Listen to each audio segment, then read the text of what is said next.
Semakin tinggi pohon, semakin kencang pula angin yang menerpa. Mungkin, pepatah tersebut dapat menyimbolkan kejadian yang dialami oleh tokoh pemimpin besar Republik Indonesia, Presiden Soekarno. Proklamasi. Kami, bangsa Indonesia, dengan ini menyatakan kemerdekaan Indonesia.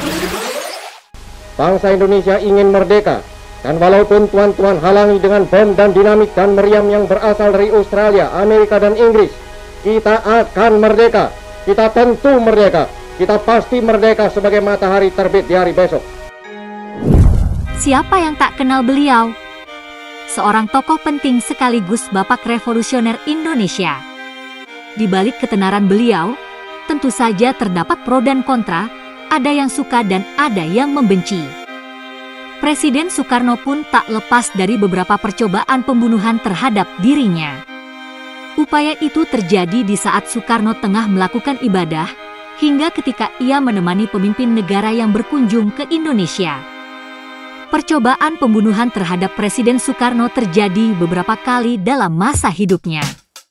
Berikut adalah beberapa contoh percobaan pembunuhan terhadap Presiden Soekarno. 1.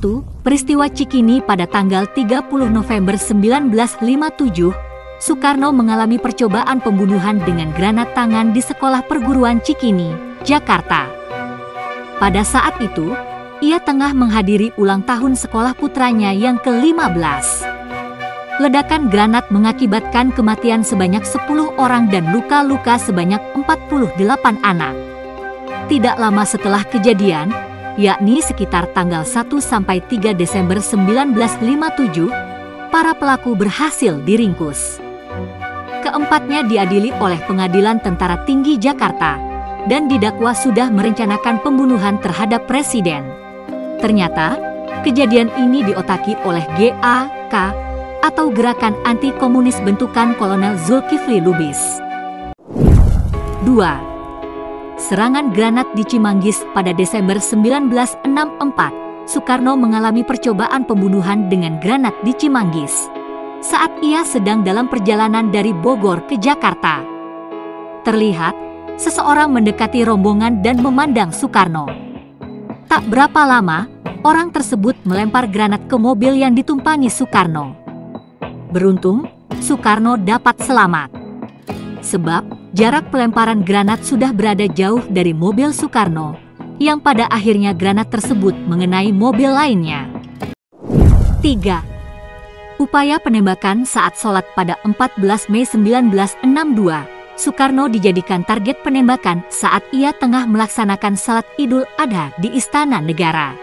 Tembakan dilepaskan oleh 4 orang dari saf sholat yang keempat, tetapi bidikan tersebut tidak tepat dan tidak mengenai sasaran.